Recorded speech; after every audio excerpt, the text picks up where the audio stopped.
There we are. So, hi, first of all. One thing that we do here on the Randy Carricker Show featuring Brooke Grimsley, we've got our priorities set. And Brooke and I have been working together now for several years, and we do have certain priorities that we have. And one of them is to do scouting reports for Reese's items.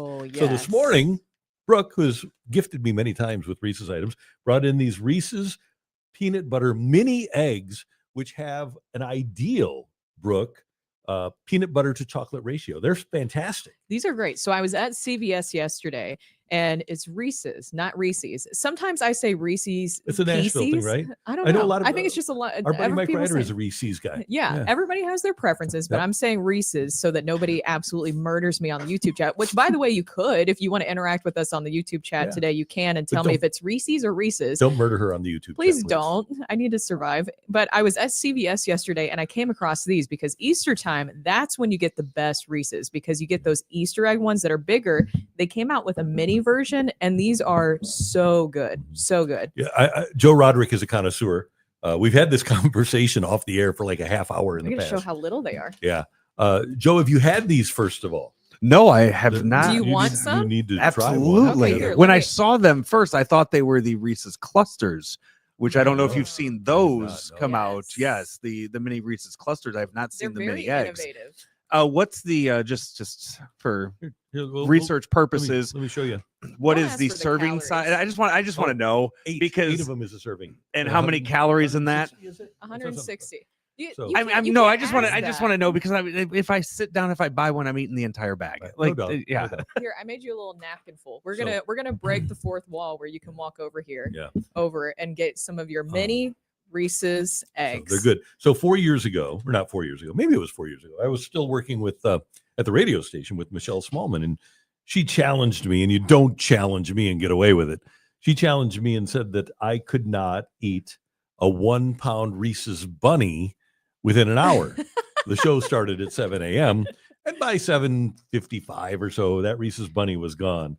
Boy, did I zoom for the rest of the day. It was something. You didn't crash like hard at a certain point? I really didn't. No, I got kind of sick and I kind of felt like really warm in my face and sweaty. That's a sugar crash, Randy. Okay. That's what that is. Okay. But I pulled off the rest of the show. It wasn't bad. So I don't know if I can still do it. And it's only a few years later, but I don't know if I can do it for you this year. I won't ask you to because I want you to survive. I don't want you to be sick. Okay. But at the same time, that's amazing that you were able to do that. I will say there's certain things that I have had cause a sugar crash, like the crumble cookies. Those are delicious, but at the same time have also caused a major sugar crash. Like I feel like I shaky whenever I'd eat one of them, and then all of a sudden just a major crash the rest of the day. I think outside of a Reese's, like a giant egg or a giant bunny, which you aren't supposed to eat in its entirety at one sitting. Yeah. I think the most decadent sugar crash piece of food out there is the crumble cookie, because it's my expectation. Oh my gosh. It's a cookie and you're supposed to eat the whole thing. Aren't they like 1,000 calories a cookie? Yeah. Probably. Which I know that I just said don't calorie count, but when I'm talking about the amount of sugar and calories in just one cookie, you're basically getting like how many calories you're supposed to eat in a day. Mm-hmm. That's a lot. But they are delicious, by the way. If you wanted to drop by some crumble cookies, feel free to do so. We're at the old 590 studios in Kirkwood. Yeah. So if you want to drop some by, feel free. High Definition says if serving size is 8, only eat 7, it would be 0 calories. Thank you. High Definition. Appreciate that. That's the proper math. Yeah, so I like that kind of math there. In line with the crumble cookies, Sam's Club, they sell cupcakes that are loaded cupcakes. So they are gourmet. They're big cupcakes. Like they'll have an Oreo flavored one that is filled with like cookie and cream stuff on the inside. You eat one of those and it feels like you're going to shock. So then you know what I was describing. Yes. Then. Oh, no, 100%. Right? Yes. That you eat. I ate one of them. It. That some of our older members at the gym I used to work at, they would bring food in all the time. They would always find reasons to celebrate.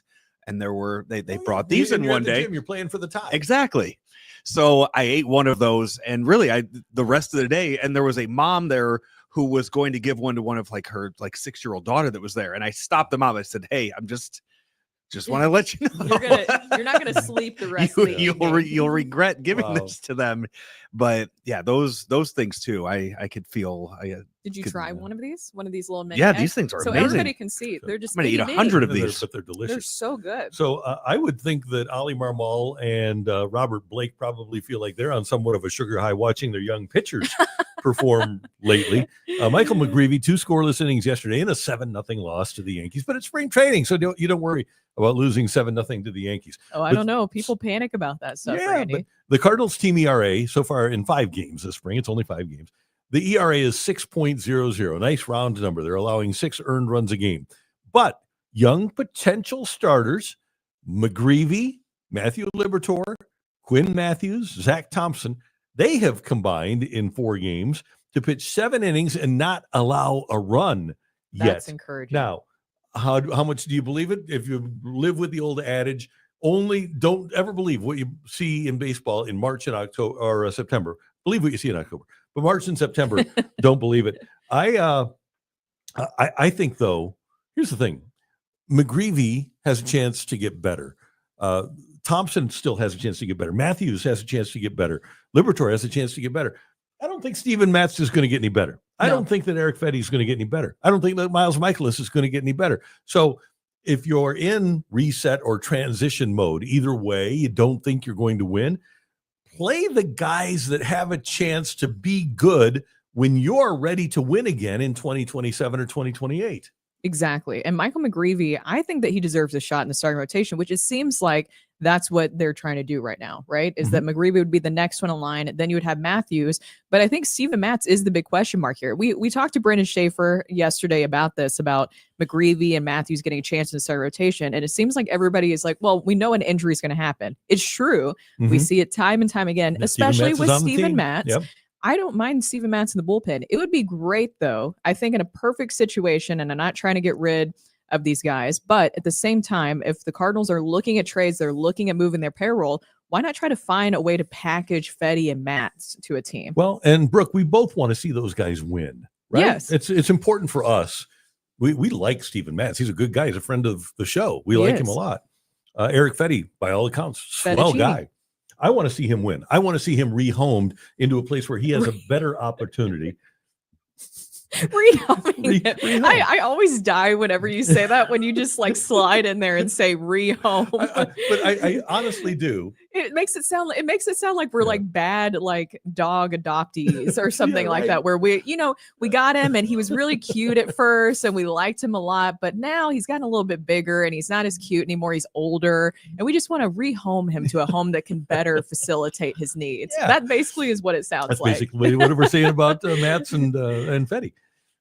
So I would love to see those guys put it in a scenario in which they would have the opportunity to win, and the Cardinals could put people like McGreevy and Matthews, ultimately, maybe even Liberatore, in a starting rotation spot. I don't know if Zach Thompson's time is up as a potential starter here. Yeah. I don't know.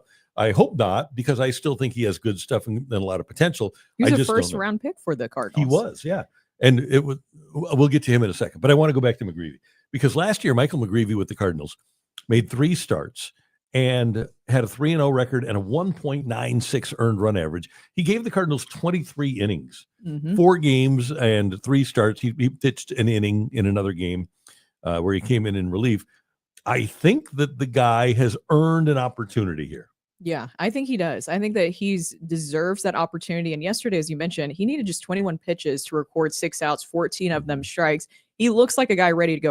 I can't remember, it was towards the end of last season. He had like an 8-inning gem that he tossed. Right. I will get that for you right now. I couldn't remember what game it was specifically, but that was a moment for me. I was like, all right, I saw that. I'm ready for Michael McGreevy to take that next step and be in the starting rotation. It's just kind of the same conversation that we even had yesterday about how things are kind of convoluted, basically, with the positional players, because you still have Nolan Arenado here. You still have some of those veteran guys in the starting rotation, and that's kind of clogging up that opportunity. But something will shake out at a certain point. It just seems like the guys who are vying for a spot potentially in the starting rotation, McGreevy, you also have Quinn Matthews, which is another one too that you mentioned. And then Matthew Liberatore is still kind of a question mark for me. I wonder if they'll just kind of treat him like a swing man like they did last year.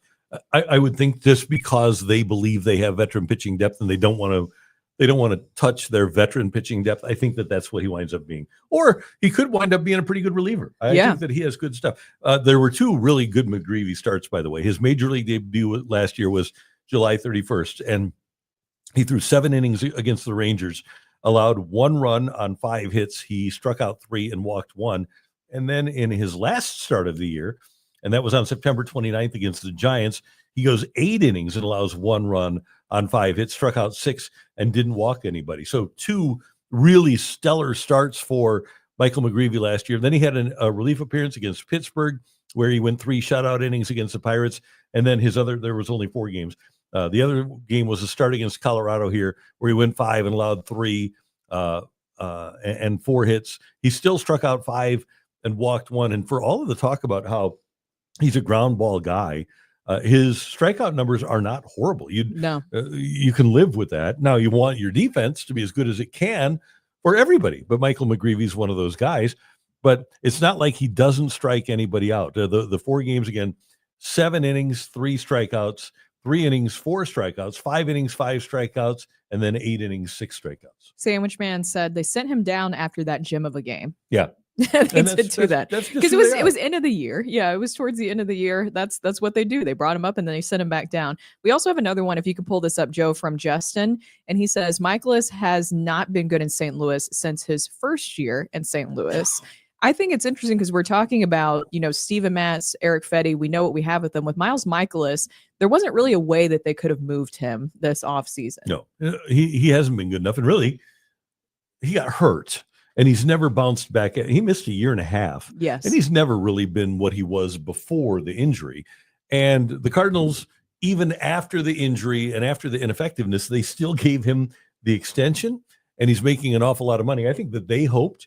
I think they signed a guy on hope. Yeah. Hopium. They hoped that he would rebound and be the guy that he was in his first year here. He's not going to be that guy, but the fact of the matter is, and he was I was going to say from Japan. He's not from Japan, obviously, but he was pitching well in Japan. It was kind of a resurgence for his career, what he was able to do in Japan. And then they brought him in from that. And he's just, he's an innings, I shouldn't say just, he's an innings guy, and you can't blame him for the contract. They gave him the contract. No. And I do think that the one thing that the Cardinals can benefit from this year is if you have McGreevy in the rotation, you can't expect a ton of innings from him. They won't expect a ton of innings from Palante. If they get Matthews going, even though Quinn Matthews threw 143 innings last year in the minor leagues, I don't think that the Cardinals at the major league level will allow him, that's just who they are, to give them a ton of innings. So I think the one guy that they can kind of abuse from an innings standpoint is Miles Mikolas, where they say, okay, Miles, it's your day. Just take one for the team. Go 6 1/3 and allow 5 runs on 8 hits. And that's, I think, who he's going to be this year. I hope not. I mean, it wouldn't be, you're right. I think it is who he's going to be, but I also don't necessarily want to see that. But it's just, that's the case, isn't it? With Miles Mikolas at this point in his career. Yeah. Is he 35 or 34? I believe he's 35. Yeah, he's around that. Yeah. And I think we know what Miles Mikolas is now. And look, Father Time is undefeated, especially with pitchers. Right. And he's a guy that the game's changes. 36. Okay. Where you have to be a strikeout pitcher. And it's amazing that when he got to the Cardinals, he filled up the strike zone. I mean, he was always ahead in the count. Well, now people are swinging at that first pitch. Yeah. They scout him. And so he allows a ton of hits because he does still fill up the strike zone, but there isn't a ton of movement. He's not a swing and miss guy. So people swing at the first pitch, and they're getting a ton of hits off of him. I think, if I'm not mistaken, Mikolas has been in the top 2 or 3 in hits allowed in each of the last couple of years. Yes, you're right. I think it's interesting, too, with Miles Mikolas, and you're just kind of looking at how much the pitching philosophy has changed for the Cardinals over the years. You're talking about him being a ground ball guy, and that was fine because, remember, what was the Cardinals' kind of big thing for a while, which, I mean, it's been an identity for the Cardinals their entire time, but especially in recent years, you had a bunch of Gold Glovers behind you. Yeah. And now you have, well, you hope Wynn turns into a good player. I do think, aside from the first baseman, I think the infield, if they do what I say and play Donovan at second, I think the infield has a chance to be a pretty good dynamic middle group. Whether it's Arenado, I don't know. None of us know what Gorman will be, but let's just assume that Arenado is going to be here. Arenado, Wynn, and Brendan Donovan. I like that group. Yeah. Speaking of Arenado, we have to address this because yesterday there was a lot of talk about Nolan Arenado, the fact that he actually traveled and they were facing the Yankees in that spring training game, 3-hour drive. And a lot of people were talking about, I'm sure you guys have seen that there was literally a foul territory episode on it where they said that it was a showcase, that Nolan Arenado was basically doing a showcase for the Yankees. And that's why he traveled 3 hours to go and face the Yankees. And I don't know what to really make of that. I don't think that it was a showcase whatsoever. Of course, he was asked afterwards, and he said basically that if he wanted to do a showcase, he's not going to do it on like this early during spring training. And he just wanted to see Paul Goldschmidt. He wanted to see all of his other friends that he has. And a trainer in Tampa that he likes. I just think it's really funny that turned into a big story. But you and I were discussing this before the show. No matter the sport, if there's trade rumors going on around you, every little thing that you do is turning into, oh, he might be on the move soon. You get food poisoning one day. He's not there. Oh, he's being traded soon. Well, that's why he's not there. And then if you haven't seen the Foul Territory podcast portion of that show, Brzezinski presents it like it's a joke. He said, I've got a kid that does showcases. Is Nolan Arenado, is he showcasing himself? And then Ken Rosenthal says, yeah, he is. It was like, it went from kind of a joke to a story. That's a little bit too much. That just shows you how slow the time of year is basically for spring training, that turns into a big story. And here's the quote directly from Nolan Arenado. I knew that I had it somewhere here. Nolan, when he was asked about it after the game, because of what you were talking about, it was made into a big national story that he would travel 3 hours for this Yankee showcase. Nolan said, I didn't come here for that. Day 3 of spring training, that wouldn't be a good day to showcase myself. And it wasn't. I mean, he didn't perform well at the plate. Right. And you're not ready. Nobody's ready on day 3. He was like 0-3. Like he didn't do well that day, but still, I mean, I don't see the big to do about it. No, it would have been. I wish he would just throw us a bone sometime and say, yeah, I really was wanting to go out there and impress the Yankees today. That'd be fun, wouldn't it? Yeah, because he knows then that people would take that quote and run with it, but not play the actual video probably. Right. By the way, Miles Mikolas third last year in hits allowed in the National League with and all of baseball. He allowed 194. The year before that, he led the league in hits allowed with 226. However, Brooke, we need to point this out too. His first year over here, 18-4 with a 2.83 earned run average. He led the league in hits allowed that year too with 186. Yeah. So he's performed well while allowing the most hits in baseball, and he's performed poorly while allowing the most hits in baseball. But I think the numbers that we need to look at here are the last couple of years. 2 years ago, 35 starts, 4.78 earned run average. However, he did give the Cardinals 201 innings. Last year, horrific, 5.35 earned run average. He goes 10-11 in 32 starts, but he did give the team 171 and 2/3 innings. To me, that is what it's all about with Miles Mikolas. It has nothing to do with wins or losses or earned run average, and everything to do with taking the ball, giving the Cardinals 110 pitches, and trying to get through 5 2/3, 6 1/3 innings. So Timothy asks on the YouTube chat, which be sure to put in your chat questions and we'll get to those. He says, why not expect innings from McGreevy? The past 2 years, he led all minor league pitchers in 160 plus. Yeah, I think that's reasonable, but that's just not the way the Cardinals operate at this level. And I think we should point out that there isn't an awful lot of communication, but there hasn't been at least a ton of communication between the majors and the minors. But the Cardinals are so insistent, and this was a thing under Mike Matheny. It was a thing under Mike Schilt. It's a thing under Oli Marmol, where it's rare that a pitcher gets to go more than 105 pitches in a game. It just doesn't happen. And if you have any inefficiencies, you're not going to be allowed to give the Cardinals innings. You just aren't allowed because they'll come and get you. Do you think that that's changing with the new leadership that we're ushering in with Chaim Bloom, that will finally change where there will be more of a cohesive message from the minor league system all the way up to the majors? I think that'll change, but I think they will take the tack of still not allowing to give pitchers innings, because Chaim Bloom is a big believer in the statistic that a pitcher's statistics change dramatically and they allow more runs. They aren't as effective a third time through a batting order. He's a big believer in that.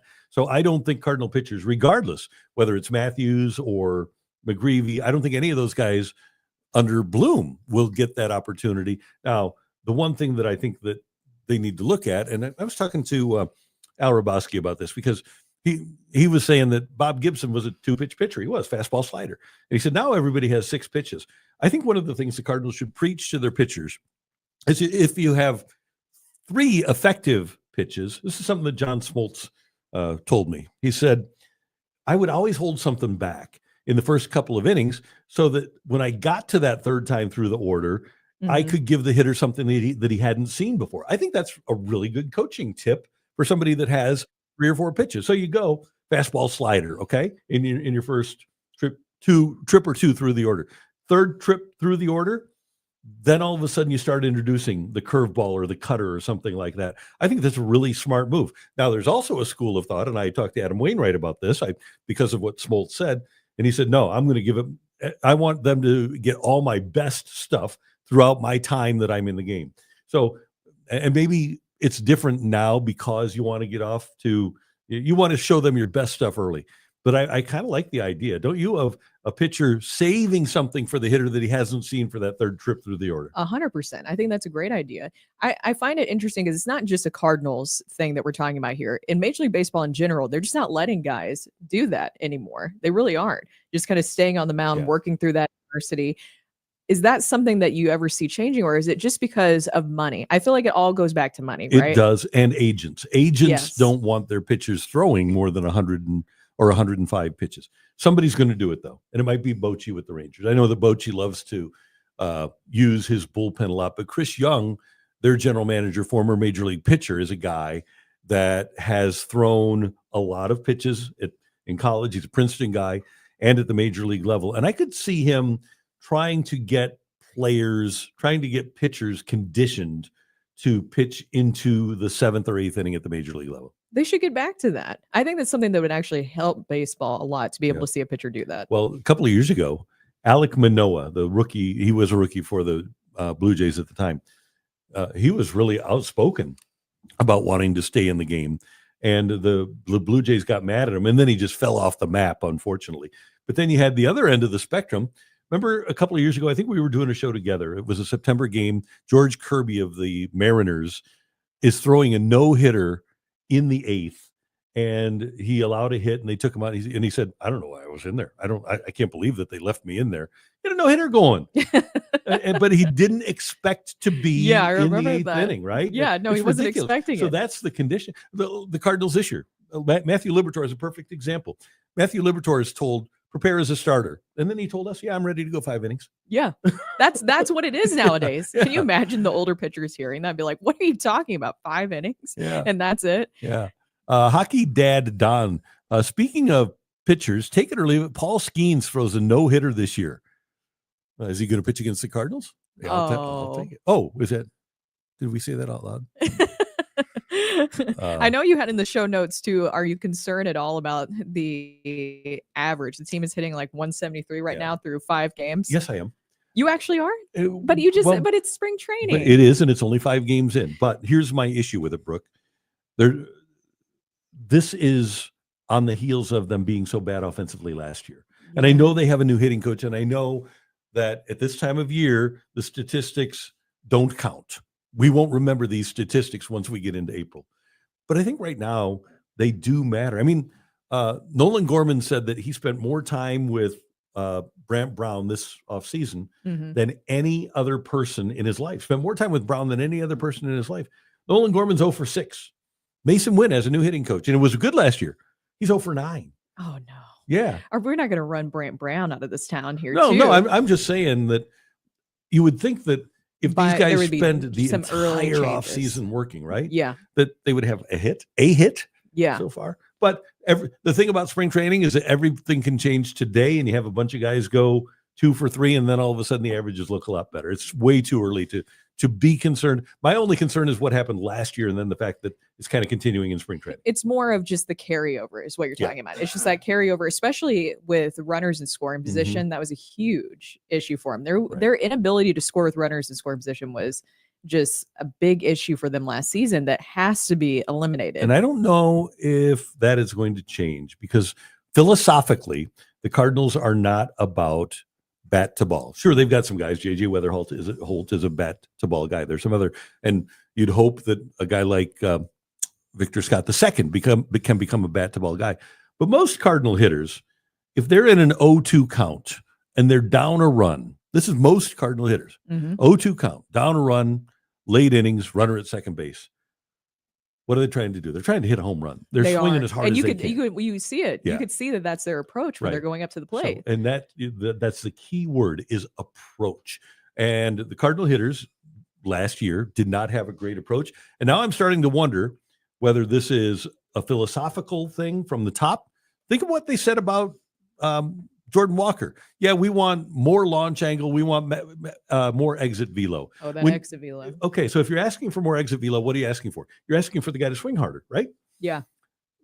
Jordan Walker, Nolan Gorman, they don't have to swing hard to hit the ball out of the ballpark, but the Cardinals are telling them to. So that's my concern. Is Brant Brown getting the same message that Turner Ward got, where, okay, we're a home run hitting team, where maybe if you just have guys that hit the ball, it's going to take off and leave the ballpark. It seems like they just need to simplify it, because the thing that keeps concerning me that I hear over and over again, at least from what the guys are telling reporters, is that they're getting too many messages from too many people. And sometimes that happens anyways with, people in your life, whether it was like your dad. That's why your they fired mom. Jim Edmonds. Yeah. Come on. We're being real. We're being honest here. But you just keep hearing that over and over again of these mixed messages. And I can only imagine how much that really just weighs down, especially a young player, of when you're talking about that approach and how you have to simplify things going up the plate. But then you have all those thoughts in here like, oh, well, the hitting coach wants me to do this. And I got to think about my launch angle, exit velo. I got to hit for the fences here. Swing for the fences here. And it truly was an issue with Edmonds here. Think about a smart guy like Paul DeYoung, who's working with Edmonds. He's working with two hitting coaches here. Then they send him down, and he's got a hitting coach at the minor league level. And he's all domed up anyway because he's a smart guy. That's really hard to do. Mike Shannon used to say the worst thing that you can do when you go to the plate is think. And I think that's one thing that the Cardinal hitters have been inundated with, is different thoughts that they have, kind of like golf. For those of us that have never really played baseball at any reasonable level, think about going up and thinking when you're trying to hit a golf ball. It just doesn't work. And that's one thing I think the Cardinals need to do better at is, and McGuire is a big proponent of this. He said, all your thoughts should be done when you drive through the gate at the ballpark. I agree with that. I think the Cardinals need to stop thinking when they get to the plate and let their physical abilities take over. Exactly. Bill says, yes, need to have some whitey ball. Yep, that's what it's all about. It's funny because talked to Greg Amsinger this morning, and we were talking about Victor Scott. He said, I think I said this to Claves. I said, I would prefer that Victor Scott never try to hit a home run. And Greg said the same thing. I prefer to never see Victor Scott hit a home run. Let him hit a double or let him hit a single and turn it into a double with a stolen base. They're kind of like Colton Wong. Yeah. Colton Wong swung out of his shoes. Those guys should be just trying to get their bat on the ball and use their speed to try to manufacture a run. Because they're athletic. We know. We talked about it yesterday. I mean, Victor Scott II, 2023 in the minors, stole 94 bases. He has the ability to do that. Be okay with scoring in different ways. Mm-hmm. And I would rather actually see Victor Scott try to bunt the ball than swing for the fences. I feel like he has the ability to do that. Yeah, 100%. Yeah. We have something to tell you guys that's coming up tonight. We have our big kickoff party. We've been talking about it all week, and it's finally happening tonight, Randy. Is the Sports Hub STL kickoff party, and it's going to be awesome. What are you laughing at? At first I thought you said tub, and I did. Yeah, it's the Sports Tub, but we've got it going tonight. We're going to have our Sports Hub STL kickoff party over at the new Hot Shots on Lindbergh and Lima. It's going to be fun. The Blues and Capitals start at 6:00. You can join us to watch that game. Meet the team, win tickets, and win STL Sports Hub merchandise and more. Hot Shots has been the home of the St. Louis sports fans since 1990, and you can join us tonight for the big party. It's going to be a lot of fun, and we want to see you there with Sports Hub STL. Are you going to be there tonight? I will be there. Ooh, nice. Yeah, if you ever wanted to see a pregnant person at a bar, you can see that tonight too. There we go. That means I will People be there. People be trying to buy you drinks. Hey, look can't who's do with that. us. And there's Jeremy Rutherford of the Athletic Blues Insider. Jeremy, thanks for joining us. Good to be here, guys. How you guys doing? Good. Where are you, JR? I'm actually not far from that Hot Shots. I am at a church, the Crossing, where Jim Marquardt works. He's the person I wrote about today at The Athletic, and just sharing some time with him this morning. And he said, why don't you use the youth room here for your podcast? Oh, That's it looks fantastic. And nice. it's a great piece that you have up at the Athletic, and how Jim was affected when he was a youngster by writing a letter to Mike Liut. JR, tell us the story, and then you can set up the video that we're going to see too. Yeah, it's quite a story. And, writing for 20 years, most of those at the St. Louis Post-Dispatch, and then the last 8 years at the Athletic, you guys know as journalists, when you stumble on a story like this, it just gives you goosebumps. And so what happened here is that Jim Marquardt, who's now 59 years old, when he was 16 years old, he had a troubled life. He was flunking out in school at McClure, and he wrote a letter. He sat down and wrote a letter to Mike Liut, the Blues goalie. We're talking the early 1980s. And he went down to the arena and he dropped the letter over the glass onto the Blues bench. Coach Jacques Demers picked it up, eventually gave it to Mike Liut.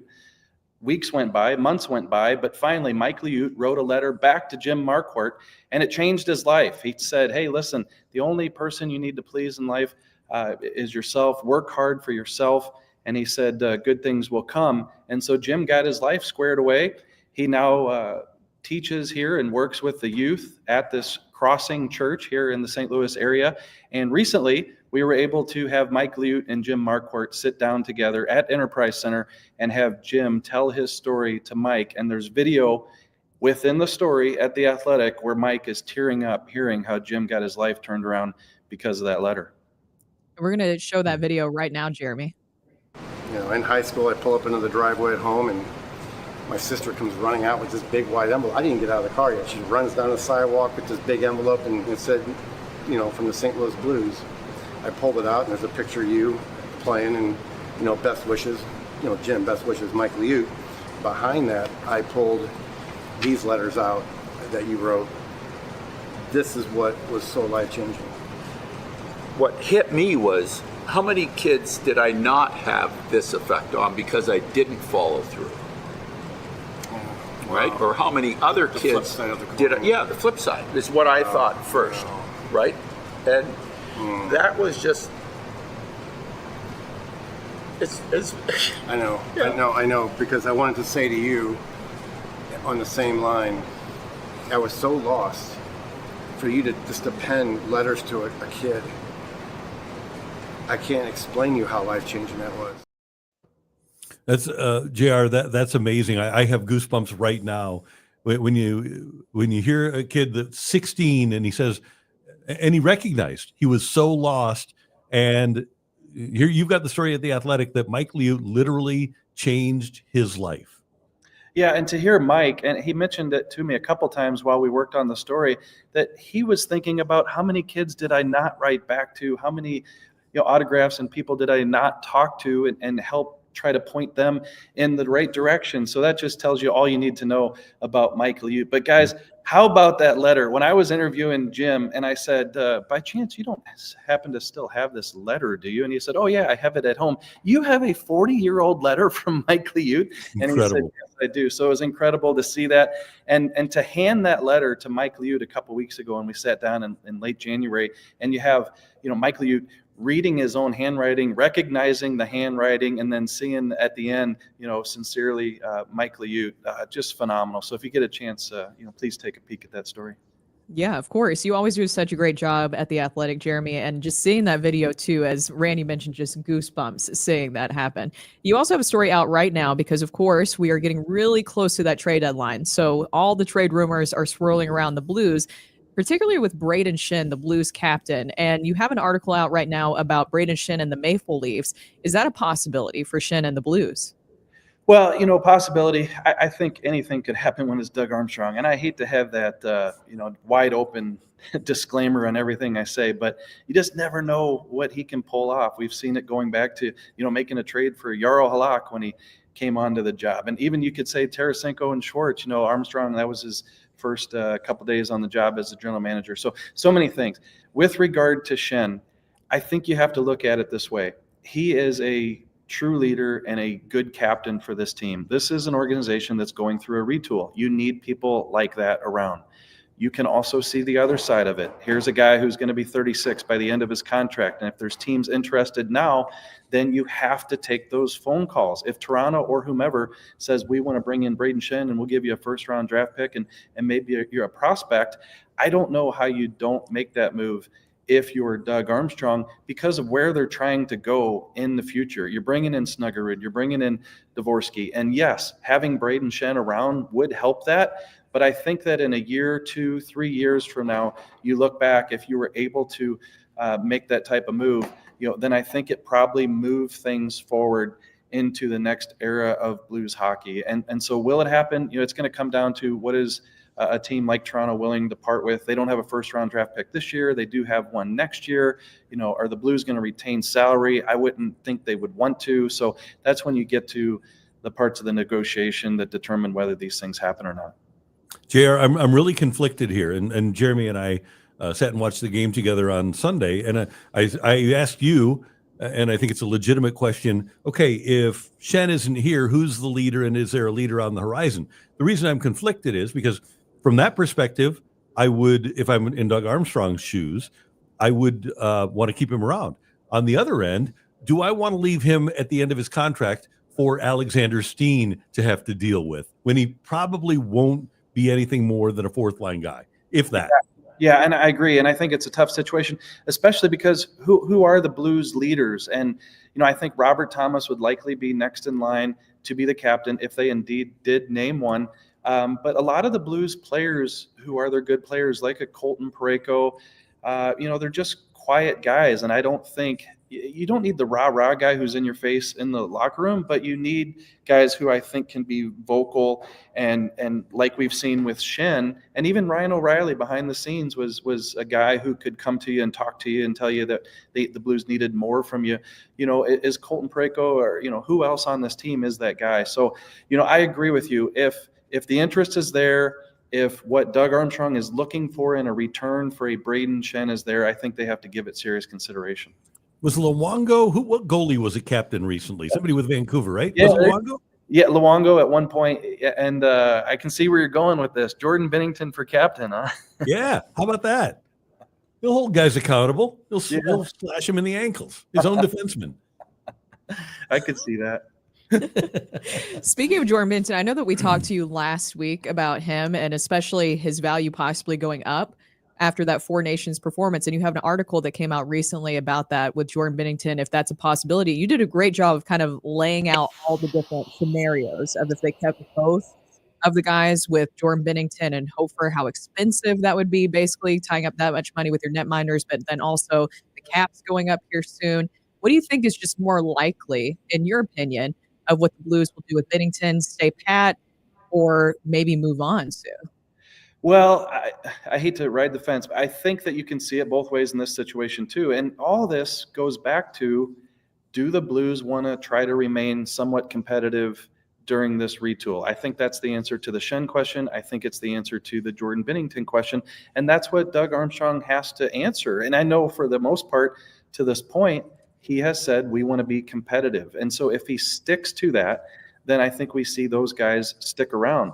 But Brooke, I think if you're Doug Armstrong and you say, okay, well, that's not working, and he came to a realization where he said, hey, it's the same core and we continue to have a record that's not getting us into the playoffs, we need to make some changes, then I think there could be a change with Jordan Binnington, particularly if there's some interest around the league. Now, the difference between Shen and Jordan Binnington are their positions, and historically speaking, with goaltenders, the return isn't as much as you would think. We tried to illustrate that in the story.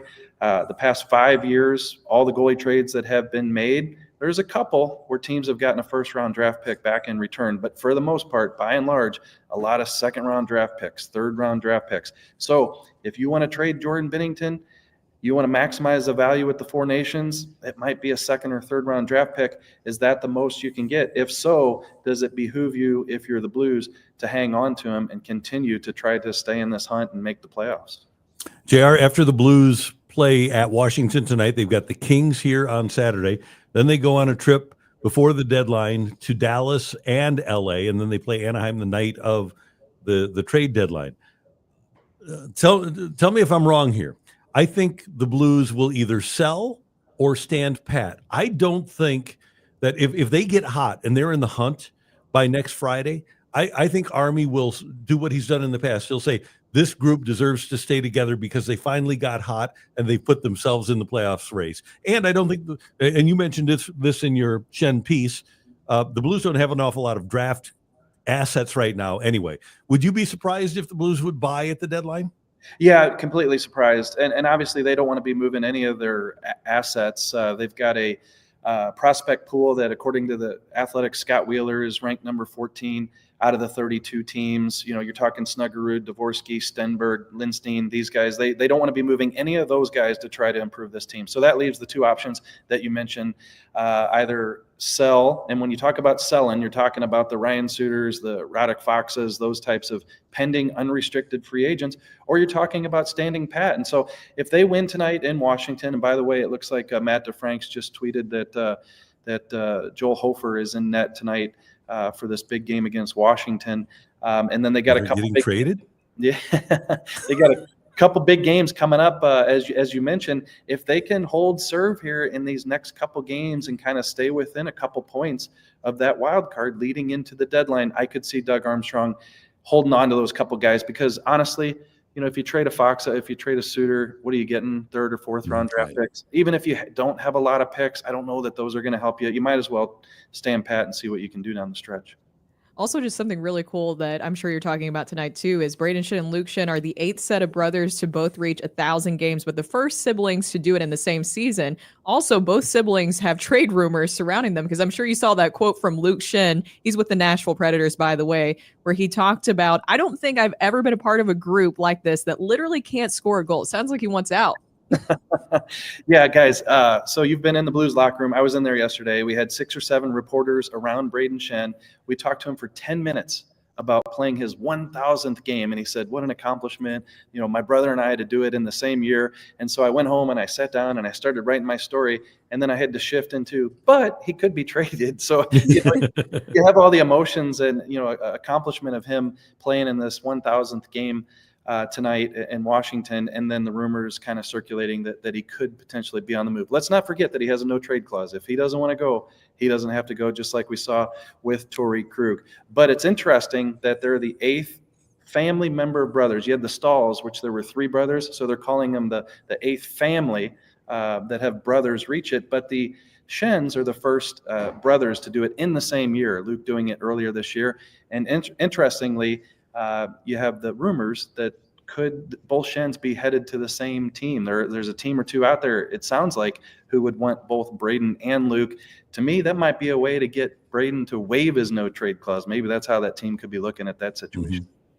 Mm-hmm. And JR, I wanted to circle back, because we a lot of times we don't give athletes enough credit for the things that they do, or people in sports. And I got a couple of stories. Number one, and I don't know if you're aware of this, but when Brett Hull was at the height of his popularity, when he was scoring the 72 and the 86 goals, Susie Matthew would put, she would give him plastic sticks and pucks to put in the trunk of his car. And he would see a street hockey game going on, and Hully would just pull over and he'd open up the trunk and he'd give the kids hockey gear. It was really cool. And I'm sure that, if you're a St. Louis kid and Brett Hull's giving you sticks and stuff, it's got to be one of the coolest memories you have. And then one other one I have, and you guys might have these too, but one time I was talking to Bob Costas, and you could tell, because we know how nice Bob is, and you could tell that he was really hurt by this. He said one time he was sitting in an airport, and a young kid, like 7 or 8, came up to him and said, "Mr. Costas, can I have your autograph?" And Bob said, "Yeah, I'm watching this news report. Just let me finish watching this news report, and then I'd be glad to sign." And kid walks away. And Bob, I don't know if he feels like he was not as nice as he always is to the kid, but the kid walks away. Then the news report ends, and Bob is looking around for the kid, and the kid disappeared. He never saw him again. So this is like 20 years later, and Bob's doing a radio interview with me, and he says, if anybody that's listening now, and you're maybe 28, 32 years old, and you ask me for an autograph in the airport a long time ago, please find me, because I need to give you the autograph. He was actually kind of like Liut, saying, how many did I not help out? How many could I have helped out that I didn't help out? It's amazing how people with this platform do such amazing things, and then they kind of regret that they didn't do more. Yeah, it is amazing. The one that comes to mind with me, Bruce Affleck told me the story one time, is that he said that whenever Brett Hull would go into a hotel on the road, obviously there would be a crowd outside, hoping to get his autograph. And he said that by the time Brett Hull got into the actual hotel and away from after signing all the autographs, he said he had so many Sharpie marks all over his nice white shirt, just marks everywhere all over the front, because he's fumbling markers and trying to sign and do it. So I guess he threw away quite a few shirts signing all those autographs. But you're absolutely right. And to hear Mike, say that, I mean, it was genuine. And you saw it in that video clip where he said, how many did I not affect? And I'll close with this on that topic, is that I told Jordan Binnington about this story several weeks ago. He, of course, Mike Liut is Jordan Binnington's agent. And I said, so there's this fan out there, and Mike helped change his life around by responding to a letter. And Jordan Binnington said, that's amazing. That's the one part that I hope maybe comes from this article, is if there are pro athletes, NHL players who read it, who they might take that extra step and take that extra second to do what Mike did and change some lives. And Mike is a prince. I could do so many of these. One time I was doing a show with Ozzy when I was at the Big 550, and he came in for an hour. And at first there were like a couple of people outside the window, and then maybe 15 minutes later there's 10, 20 people outside the window. Then at the 45 break there's maybe 75, and then by the end of the show there's 100 people outside the window. And we finished the show, and Ozzy says, I'm going to go sign some autographs. And so this was my first hour of the show, and it's a big glass window at Westport. And for the entire second hour of the show where he wasn't on, he's out there signing autographs. Another time I was in St. Pete covering the Cardinals in spring training, and the game is over, and I'm doing my sports reports in the afternoon. And there's a big wedge like this of seats, that goes from the corner up at the old ballpark at Al Lang Stadium in St. Pete. And I see the wedge, and I'm not really paying close attention because I'm getting ready for radio. And the wedge full of people is getting smaller and smaller. And then I look down another time, like 15, 20 minutes later, and the Cardinals have played the Orioles, and there's number 8 in his black Orioles jersey with his back to me. One guy, the bus has left. Every other player from the game has left. And there's Cal Ripken signing every autograph for every person that stayed around at the ballpark. Wow. Awesome. Just amazing. Yeah. So, and we advise everybody to check out your piece again at The Athletic. JR, you're so good to us. We appreciate you taking the time today. And let's go Blues tonight. Does Ovechkin score a goal tonight? There's Blues fans listening to this, Randy. I can't say that. minus 110, I think, is what we're looking at. I figured you'd have a number. I'm paying attention to that kind of stuff. So, all right, JR, have a great day, and we'll talk to you soon, brother. All right, see you guys.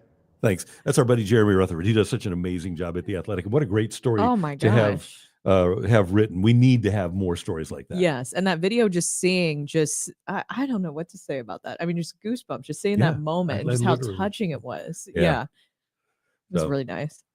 Let's see. This is from Andrew. Just saw Brian Elliott has a nephew in the OHL, Austin Elliott, with a record of 24-1 this season and an overall OHL career record of 82, 15, and 6. So what would a Moose's nephew be called? I don't know. Either. What would you call Buck? Is that what you? Yeah, I could see that. Okay, good. That was really good. Yeah, Jeremy, he has that story out right now on The Athletic. We always appreciate him coming on. We also have to tell you guys about something coming up here soon, which is Cards Hub 365. And the Cardinals played today. We've got Cards Hub 365 this afternoon at about 3 o'clock with Mike Claiborne and Brendan Schaefer. Cards and Marlins going at it. The Cardinals back on. They've left the Gulf of America side of the state, and they've moved back to the east coast of Florida. So they're in Jupiter, and they'll take on the Marlins today. And after that game is complete on this Thursday, Claibs and Brendan with you right here on Sports Hub STL. It's really interesting to note, too, and Joe Roderick, our producer, who's filling in for Rockio, he put this as of note for today if you are interested in spring training lineups. But Arenado is starting 2 days in a row, and Gorman is at third. If that's something that we want to look into, we could talk about that more in overarching. But first, let's get through this grim report because we have to talk about the Tkachuk brothers. So we're staying on hockey here for a minute because if you've seen, the Tkachuk brothers are kind of making their media rounds, and I love it. So they're building off of everything with Four Nations, obviously 2 very vocal guys with Matthew and Brady, especially Matthew, and now they've kind of become media darlings, and they were on new heights Was that yesterday? I believe it was yesterday. They were on New Heights yesterday. It dropped yesterday. I think they recorded it on Sunday. And here's just like a little snippet of their episode with the Kelsey brothers. You got into some trouble at the start with the cup keeper, bringing it to the ocean. They weren't happy. Yeah, Whoa. call him out on it. I didn't know you could get in trouble with the cup keeper. What are you going to do to get in trouble with that guy? Yeah, I didn't know he could either. But I guess but I guess after we won 0 hours of sleep, about 40 beers later, I took it into the ocean, and I guess it doesn't deal well with salt water, which it makes sense now. But I didn't know the rules. I mean, I'm just it was a free we just won the thing 12 hours earlier. Like I'm not thinking about any rules. But awesome. They weren't too thrilled with me. But it's all good. We're good now. Of course, because of what they were doing during Team USA. Everybody remembers those fights that they were definitely instigating. I think this is great for the NHL. We're talking about building off that success from the Four Nations, where they were being talked about nationally and internationally so much because of just the excitement. You could tell the players really cared about this too. And now you have the Tkachuk brothers making their media rounds. I mean, they were even on Fallon. I know that Matthew was on Fallon the other night, and now you have them on New Heights, which is one of the biggest podcasts out there with the Kelsey brothers. I think it's the second biggest one after ours. And so they're just letting their personality shine. This is another great thing for the NHL and especially Team USA. Right. It'll draw so many people. These personalities will hopefully draw so many people to the NHL. The other thing it's great for is St. Louis, because Travis and Jason Kelsey introduced the kids, unlike Boston, they introduced to the kids Matthew and Brady as being from St. Louis, Missouri, and they talked a lot about their time growing up here and the sports that they played. But to your point, though, so many people watched, and these two are so excited about the Olympics next year. And the more they can get the word out about how great hockey is and how great this event was and what it'll be like next year at the Olympics, the better it will be for the sport. And you couldn't have two more fun guys to have as right now, basically the face of the NHL. Why don't you think that it becomes less taboo when you're talking about personalities in the AHL and in hockey? It seems like it's still a little taboo for these guys to showcase their personalities. I mean, the Tkachuk brothers did get a lot of backlash still for just how open they were to the media, talking about their group chat. A lot of people had a lot to say about that. They planned out the fights in the group chat. I think that this is a good thing to embrace that personality, but why is it still so taboo in the NHL? I don't know if it's a Canadian thing, but that Canadian nice. Yeah. But the same thing happened with Brett Hull, who was honest to a fault. All he had to do was put a microphone in front of Hully's face, and he'd blast the commissioner or blast the style of player. We can't score. We never work on the power play. He was great. He was awesome for media, and he was very entertaining. And that's the part of it, Brooke, that I have trouble coming to grips with. Now, some people just don't have it. Like Gretzky is never going to be outspoken. Mario Lemieux was never going to be outspoken.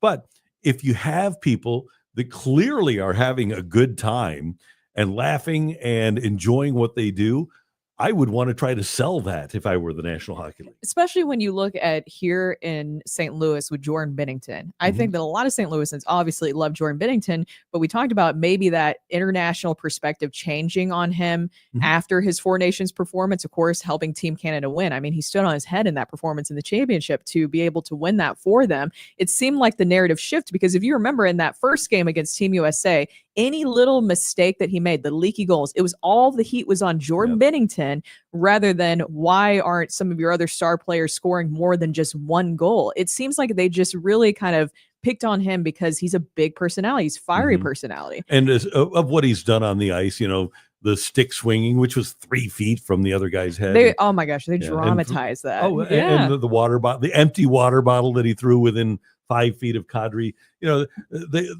Things are so taken out of context and so blown out of proportion with Jordan Binnington. And it's not just the media. He was in the World Championships last year, and he told me that there was a player, and he didn't name the player. He said, but they're out to dinner, and the player said, you're one of the biggest misreads I've ever had, because playing against you and reading about you, I thought you were a complete jerk.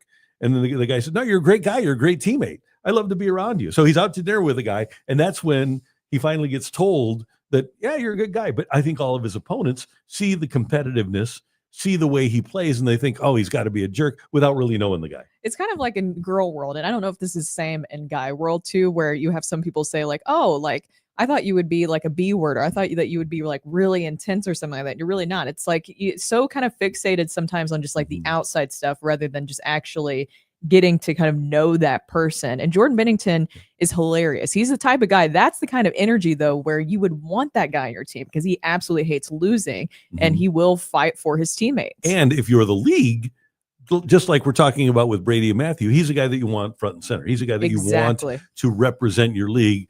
He's a good guy. He's a great community guy. He never gets in trouble. He has fun playing. He's got a fun.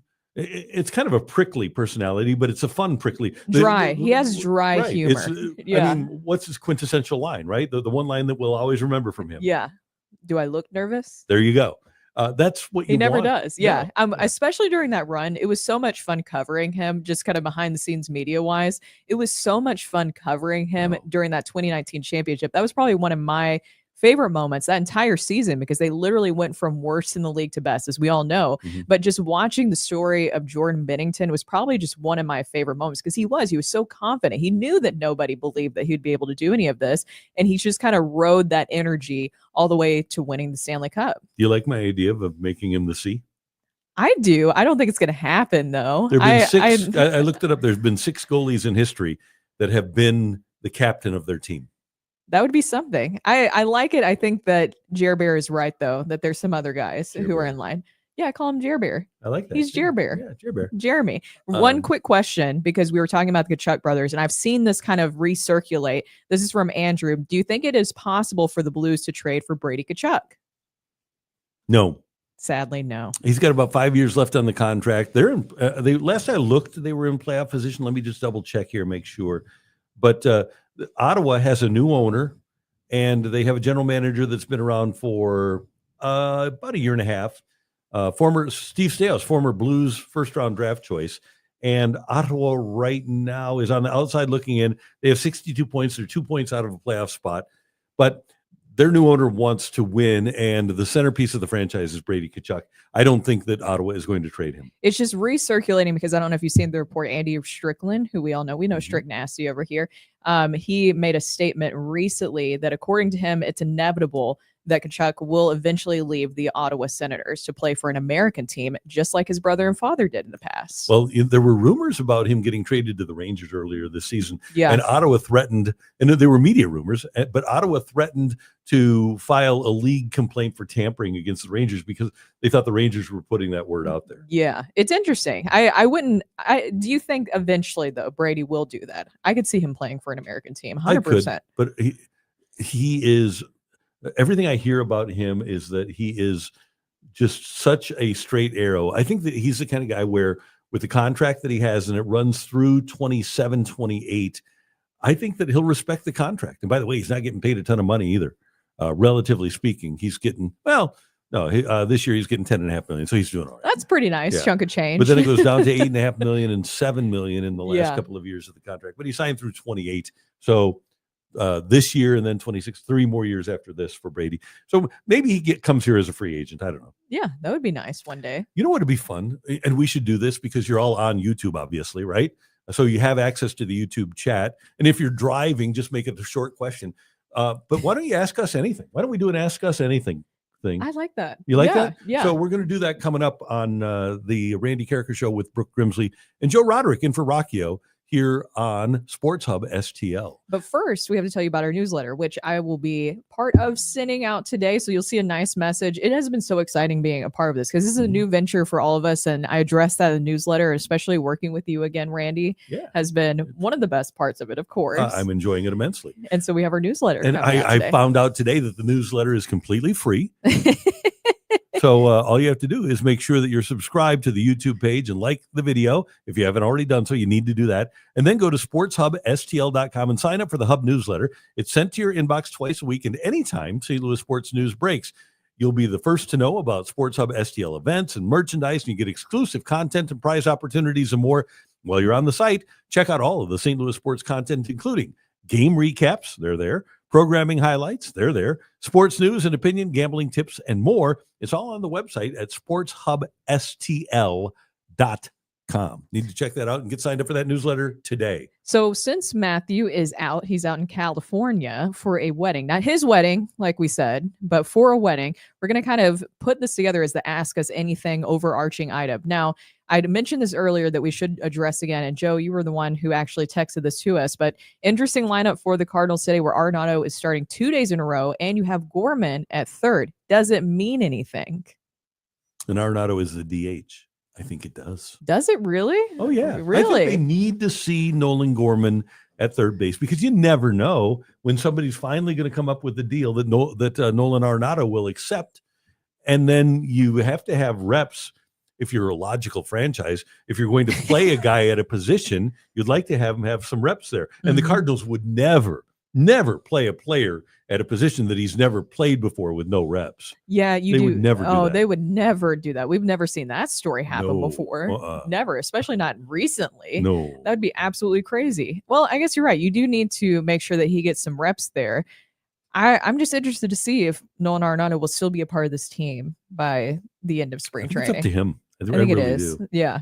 I know that he said that it wasn't a showcase yesterday, but you had to know that maybe there was a part of Nolan that was like, I kind of wish I was a Yankee right now. Yeah, especially, if he goes. And he can have whatever Tampa. beard he wants now. Right. Well, it has to look still a little clean shaven. Well groomed. Yeah. But I'm sure Goldie is telling him, man, it's great here. I'm You sure. gotta come here. So, I got an extra room for you at my $2 million a month apartment.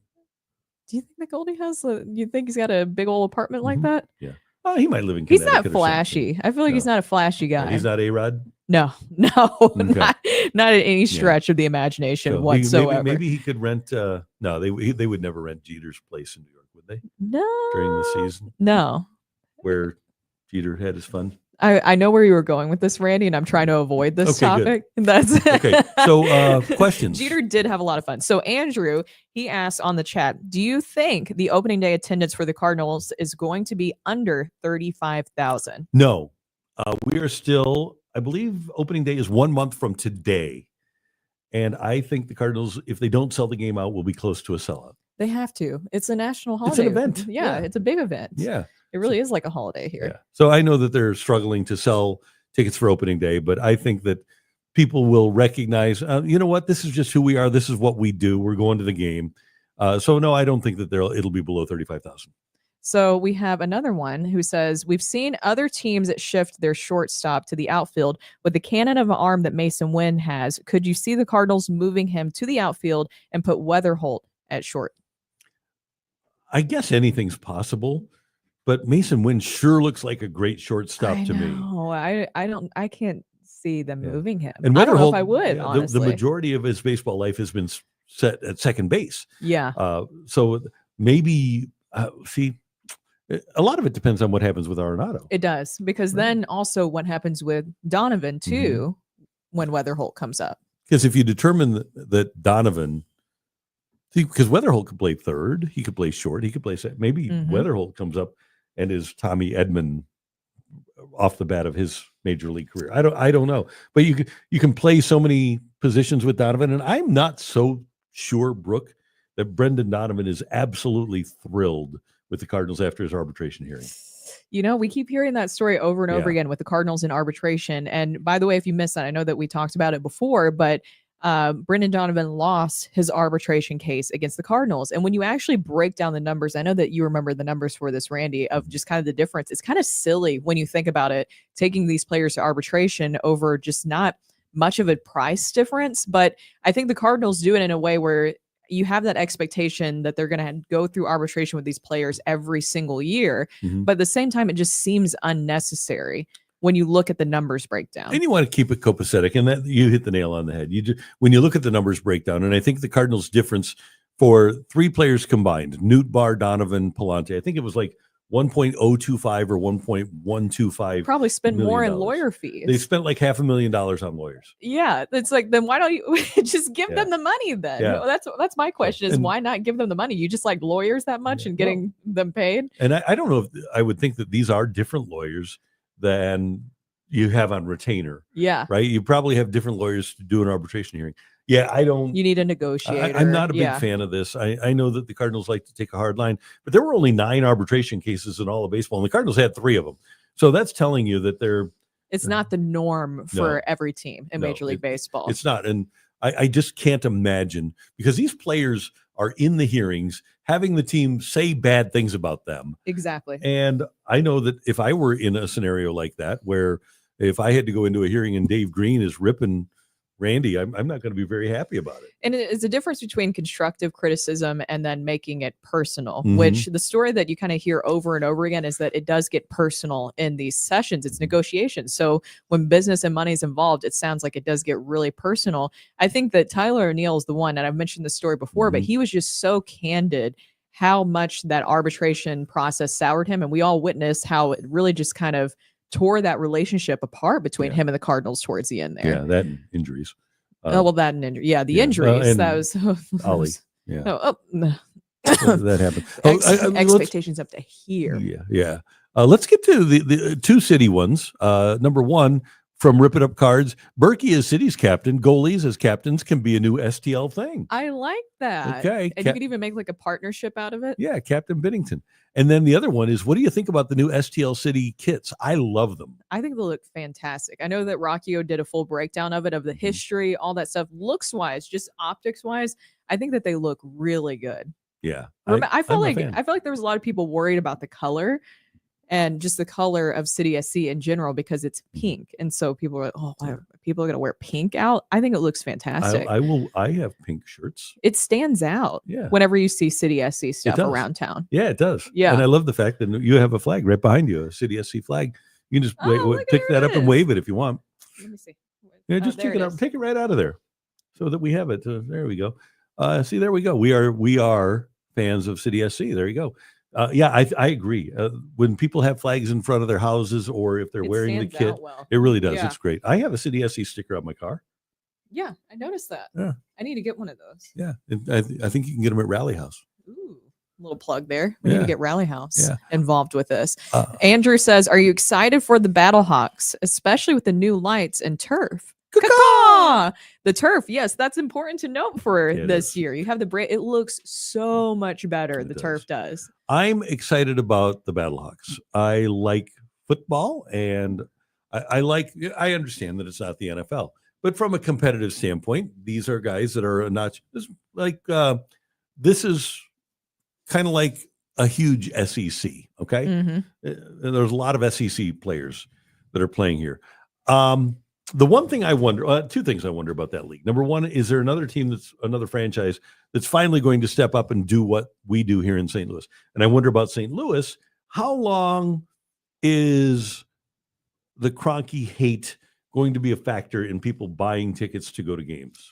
That's a good point, because you have to think about the generations too. You know, Mhm. you'll have a kid of generations, a group of generations here that weren't around or weren't born yet, Right. or can't even remember. They were We're so 9 young. years. You were 9 years removed now. Yeah.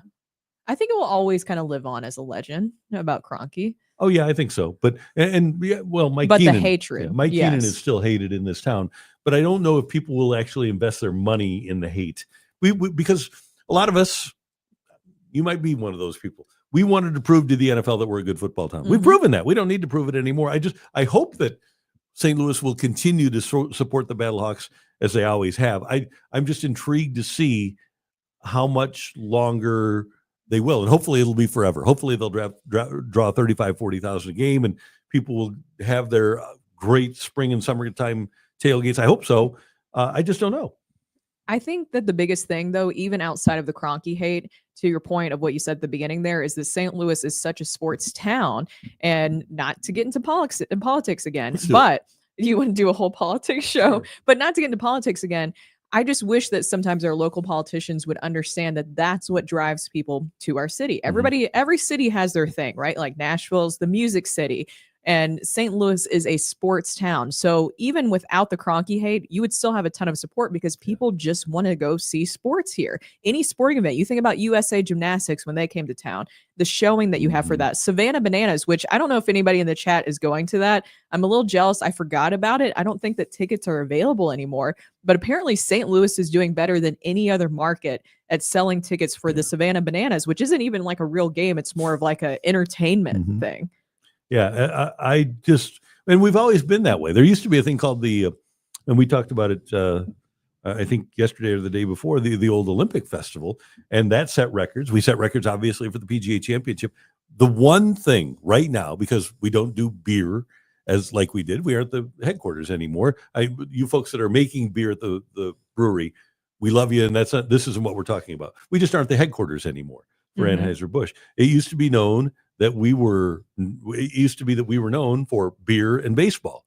Well, now, while we're still known as the home of Anheuser-Busch, we should be known as a great sports town, but we've lost the Rams. We're getting passed up, and it's not the Sports Commission's fault, but from an economic standpoint, cities like Minneapolis, cities like Indianapolis, cities like Phoenix, cities like Houston have passed us up by a wide margin in going out and getting events. That's not good. No. You need to have that happen. Yeah. You need to have St. Louis get those huge events because it just drives in a lot of revenue for the region. Here's another question. I know there's bad blood between St. Louis and the NFL, but if the Battlehawks continue to dominate all other teams in terms of fan attendance, you think that over time the NFL might consider St. Louis again? Now, this is just my own personal perspective, and you definitely have more insight. I would say no, because the NFL really doesn't like to lose cases, and the fact that they didn't win in that settlement and that they have to pay St. Louis all that money, I would say that relationship's done. I would agree with you. How much money is Nashville spending on their new stadium? Over $2 billion. So you're over $2 billion for a stadium. You're probably at $1 billion for a practice facility. You have to get a team somehow. So somebody's got to pay $5 billion or $6 billion for that. Yeah. The NFL is not going to expand. And then you have to look at market. And our market, rather than thriving and getting bigger, is diminishing. And we've lost a ton of corporate headquarters. We don't have the economic clout that we used to have as a community. I think everything right now is working against us in regards to getting an NFL team, regardless of what the Battlehawks do. That is great what the Battlehawks are doing. But I think the only thing we have going for us is rabid fans in terms of being an NFL city once again. That's why we just have to put that emphasis again locally, especially with our politicians, of investing in the sports commission and also in renovating the dome, different things like that. I mean, it needs that. And we needed the league to protect us. And that's why we got the $790 million, because we are a great football town. There's no doubt about that.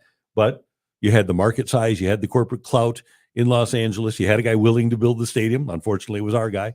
So everything that you would need here, he took to Los Angeles. Yeah.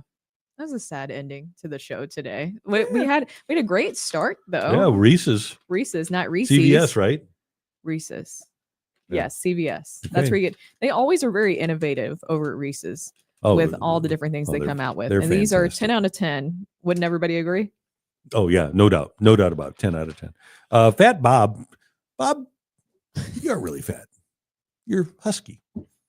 He says, I like Rally House, but they use secret shoppers who follow you while you shop. FYI, kind of annoying. I did not know that. I am also a devotee of Rally House. They have somebody who follows you around and does what? I don't know. Make sure that you don't steal anything. Is that what it is? Maybe.